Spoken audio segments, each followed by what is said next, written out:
आपकी किस्मत कब बदल जाए ये आपको भी नहीं पता होगा। कौन आपकी किस्मत बदलने के लिए कब आ जाए ये ना उसको पता होगा ना आपको पता होगा।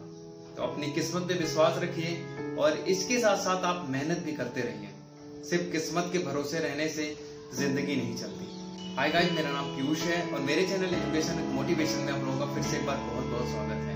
हर रोज की तरह बहुत ही अच्छी कहानी मैं आपके लिए लेके आया हूँ और आज की जो कहानी है वो हाल ही में अभी प्रचलित कहानी बाबा के ढाबा के ऊपर है। ये कहानी आपने बहुत जगह सुनी होगी, लेकिन मैं इस कहानी के एक एक पहलू को आपको बताऊंगा, शुरू से लेकर के लास्ट तक। बाबा की जिंदगी में क्या क्या हुआ, कैसे कैसे हुआ, वो कैसे इस मुकाम पे पहुंचे, वो सारी चीजें मैं आपको इस कहानी में बताऊंगा। तो जो लोग मेरे चैनल पे नए हैं वो प्लीज मेरे चैनल को सब्सक्राइब कर लीजिए, बेल आइकन को प्रेस कर लीजिए, जिससे यूट्यूब पे मैं जब भी कोई नई वीडियो अपलोड करूं तो उसकी नोटिफिकेशन आपको मिलती रहे। और हाँ, आप मुझे सोशल मीडिया प्लेटफॉर्म पे भी फॉलो कर सकते हैं, लिंक मैंने डिस्क्रिप्शन में दे दिया। तो बिना देर के हुए आइए कहानी शुरू करते हैं। बाबा का ढाबा दिल्ली के ही मालवीय नगर में है। इसके जो ऑनर हैं बाबा जी, उनका नाम है कांता प्रसाद जी। ये आजमगढ़ के रहने वाले हैं। हालांकि जब इन्होंने अपना ढाबा शुरू किया तो उस टाइम तो ठीक ठाक चला, लेकिन बीच में लॉकडाउन होने की वजह से इनका काम बहुत ही ज्यादा मंदा हो गया। मतलब जो इनकम होती थी पहले वो इनकम नहीं हो रही थी, जिससे इनको अपने रूम का किराया देना भी भारी पड़ रहा था। तो सोशल मीडिया पे लोगों ने इनकी वीडियो को देखा, इनकी मदद के लिए लोग आए, इनके खाने को खाया। वाकई खाना बहुत टेस्टी है और उसके बाद इनकी किस्मत बदल गई। आज यहाँ पे पब्लिक की भीड़ लगी रहती है इनका खाना खाने की। तो इन्हीं की पूरी कहानी है।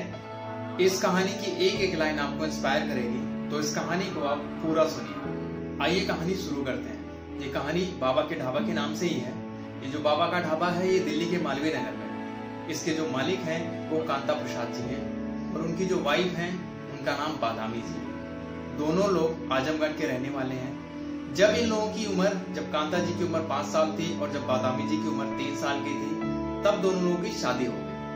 बाबा जी बताते हैं कि जब उनकी पहली बच्ची पैदा हुई तब इन्होंने यूपी छोड़ने का निर्णय लिया और 1961 में ये यूपी छोड़ करके दिल्ली आ गए।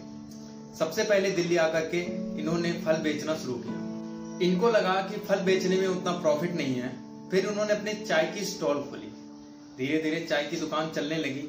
लेकिन जब इन्होंने दुकान खोली थी उस टाइम इन्होंने अपनी पत्नी से बोला था कि अगर चाय की दुकान नहीं चली तो हम लोग क्या करेंगे, हम लोग रोड पे आ जाएंगे। तो इनकी पत्नी बोली कोई बात नहीं, अगर चाय की दुकान नहीं चली तो कोई और दुकान खोलेंगे, लेकिन साथ साथ रहेंगे और साथ साथ यही काम करेंगे। समय गुजरता रहा और वो दिन भी आया जब बाबा ने अपना ढाबा खोला। सन 1990 में बाबा ने अपना ढाबा बाबा का ढाबा के नाम से अपनी दुकान खोली। इन्होंने अपनी दुकान पे काम करने के लिए किसी को नहीं रखा। यही दोनों लोग अपना दुकान संभालने लगे। ये दोनों लोग आपस में ही 50-50 के पार्टनर बन गए। दोनों लोग बहुत खुशहाल जिंदगी जी रहे थे।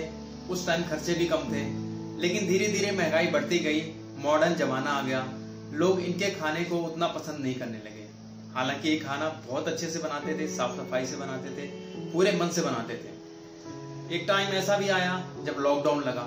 उस टाइम इन लोगों की हालत बहुत ज्यादा खराब हो गई, यहाँ तक कि ये लोग अपने दुकान का, अपने घर का खर्चा भी नहीं निकाल पा रहे थे। तभी कोई इनके लिए मसीहा बन के आया, जिसने इनके दर्द को समझा और इनकी वीडियो बना करके सोशल मीडिया पर डाला। आज के टाइम में करोड़ों लोग सोशल मीडिया यूज करते हैं। बहुत सारे लोग ऐसे भी हैं जो बहुत अच्छे हैं, जिनका दिल बहुत सॉफ्ट है।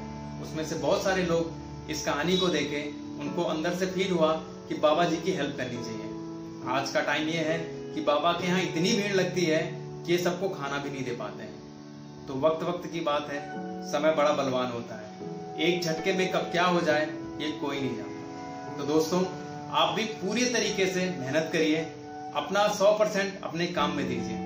हो सकता है एक दिन आपकी भी किस्मत बदल जाए। दोस्तों, कहानी बहुत छोटी थी लेकिन बहुत कुछ सिखाती है आपको। लाइफ में हमेशा एग्रेसिव रहिए अपने काम के लिए, हमेशा कुछ ना कुछ करते रहिए, कभी खाली होकर मत बैठिए। क्या पता किसी दिन आपके काम का जो रिजल्ट आएगा वो आप खुद ही उस पर विश्वास नहीं कर पाएंगे, जैसा बाबा जी के साथ। तो दोस्तों, आज के लिए बस इतना ही। मिलते हैं एक नई कहानी में। तो आपने भी अगर ये बात सुनते रहिए, हर रोज एक नई कहानी पीयूष के साथ, क्योंकि कहानियां कभी भूलती नहीं। और इस कहानी से आपको जो भी सीखने को मिलेगा उसे अपनी लाइफ में जरूर आजमाइए। हंसते रहिए, मुस्कुराते रहिए। मिलते हैं एक नई कहानी में। तब तक अपना ख्याल रखिए।